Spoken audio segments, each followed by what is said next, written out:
সুসজ্জিত গাড়িতে প্যারেড পরিদর্শনের জন্য এগিয়ে যাচ্ছেন আজকের মাননীয় প্রধান অতিথি।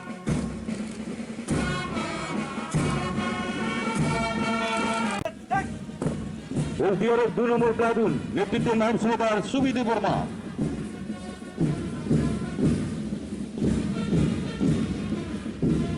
চলো না তোমরা লেগে পারি না বেড়া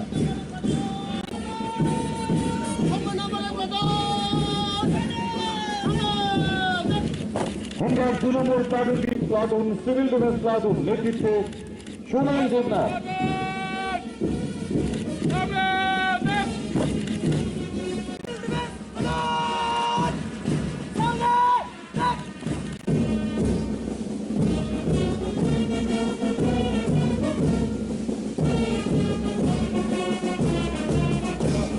আমি বিধিসম্মত শপথ গ্রহণ করছি যে কোনো ধরনের দুর্যোগের বা বিপর্যয়ের সময় অনাবশ্যক জীবনহানি বা সম্পত্তি ক্ষয়ক্ষতি হ্রাস করার জন্য আমার সাধ্যমতো সমস্ত ব্যবস্থা করব। সম্বন্ধে সকলকে সচেতন করব। দুর্যোগকে মোকাবেলা করার সময়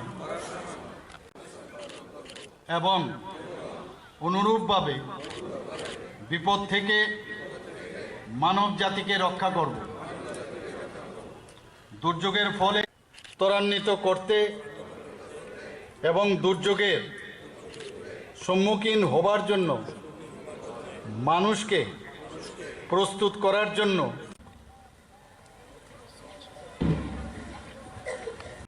আজকে এখানে মনোরঞ্জন বর্মা পুলিশ প্যারেড গ্রাউন্ডে যে অল ইন্ডিয়া সিভিল ডিফেন্স এবং হোমগার্ড ডে 2023 যে পালন করা হচ্ছে সেটাকে সামনে রেখে এখানে উপস্থিত আছেন আমাদের ত্রিপুরা সরকারের director general of police Shri Amitabh Ranjan, উপস্থিত ADG law and order Shri Anurag মহোদয়, Shri R Muragan ADG training,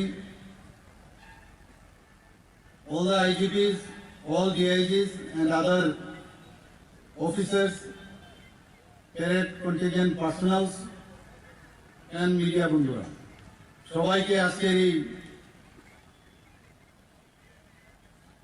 যে অল ইন্ডিয়া সিভিল ডিফেন্স এবং হোমগার্ড ডে 2023 উপলক্ষে সবাইকে হার্দিক অভিনন্দন ও শুভেচ্ছা জানাচ্ছি।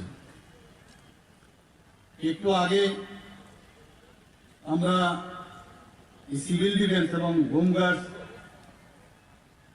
যে প্যারেড এখানে দেখলাম এবং বিশেষ করে যারা আমি ডিআইজি সাহেবকে জিজ্ঞেস করছিলাম যে যারা ব্যান্ড আছে এরা কোথাকার, বলে যে এই সিভিল ডিফেন্স এবং হোমগার্ডদের অত্যন্ত সুন্দরভাবে আপনারা এখানে প্রদর্শন করেছেন, প্যারেড থেকে শুরু করে ব্যান্ড এভরিবডি, সবাইকে এর জন্য আমি ধন্যবাদ দিতে চাই। অত্যন্ত ভালো লাগলো। আমরা প্রতি বছর 6ই ডিসেম্বর 2023 অসামরিক প্রতিরক্ষা এবং গৃহরক্ষী দিবস পালন আমরা করে থাকি। সেই হিসাবে এটা 61তম সর্বভারতীয় যে অসামরিক প্রতিরক্ষা এবং গৃহরক্ষী দিবস, সেটা আমরা ত্রিপুরাতে আজকে পালন করছি। মানবিকতার পাশাপাশি দুর্যোগ মোকাবেলার যে অসামরিক প্রতিরক্ষা এবং গৃহরক্ষী স্বেচ্ছাসেবকদের যেভাবে নিঃস্বার্থভাবে কাজ এবং আত্মত্যাগের নিদর্শন যেটা হয়ে থাকে, করে থাকেন আপনারা, সেই হিসাবে এই দিনটি উদযাপন করা হয়। ভারতে 1968 সালে অসামরিক প্রতিরক্ষা আইন মর্যাদা পেলেও ত্রিপুরায় 1971 সালের যেটা ভারত বাংলা যুদ্ধের সময় অসামরিক প্রতিরক্ষা তার স্বীকৃতি পায়। 2021 সাল পর্যন্ত অসামরিক প্রতিরক্ষা শুধুমাত্র আগরতলা শহরের মধ্যে সীমাবদ্ধ ছিল। 2009 সালে দুর্যোগ ব্যবস্থাপনাকে সিভিল ডিফেন্স আইনে অন্তর্ভুক্ত করা হয় এবং এই আইনকে সংশোধনও করা হয়। আগে অসামরিক প্রতিরক্ষা পশ্চিম ত্রিপুরা জেলার জেলা শাসক ও সমাহর্তার নিয়ন্ত্রণে ছিল এবং তারপরে এটি 2019 সালে রাজ্য সরকারের স্বরাষ্ট্র দপ্তর এবং পরবর্তীতে 2020 সালে রাজস্ব দপ্তরের কাছে স্থানান্তরিত করা হয়। ত্রাণ পুনর্বাসন এবং বিপর্যয় মোকাবেলা দপ্তরের অধিকর্তাকে রাজ্যের অসামরিক প্রতিরক্ষা অধিকর্তার দায়িত্ব অর্পণ করা হয়েছে।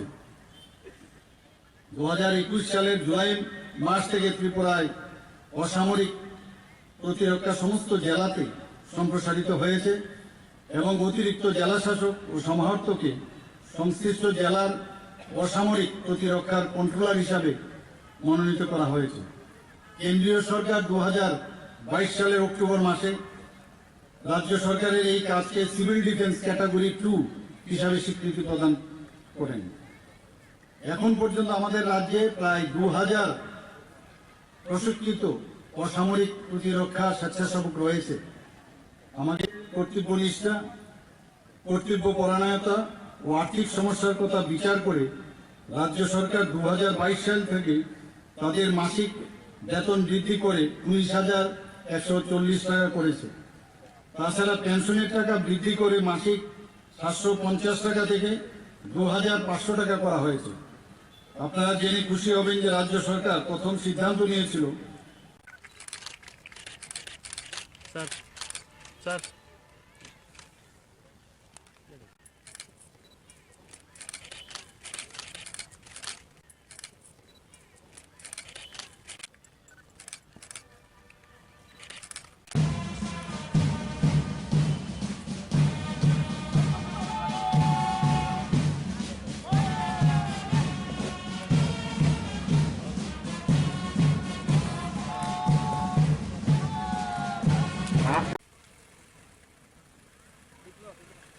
সুসজ্জিত গাড়িতে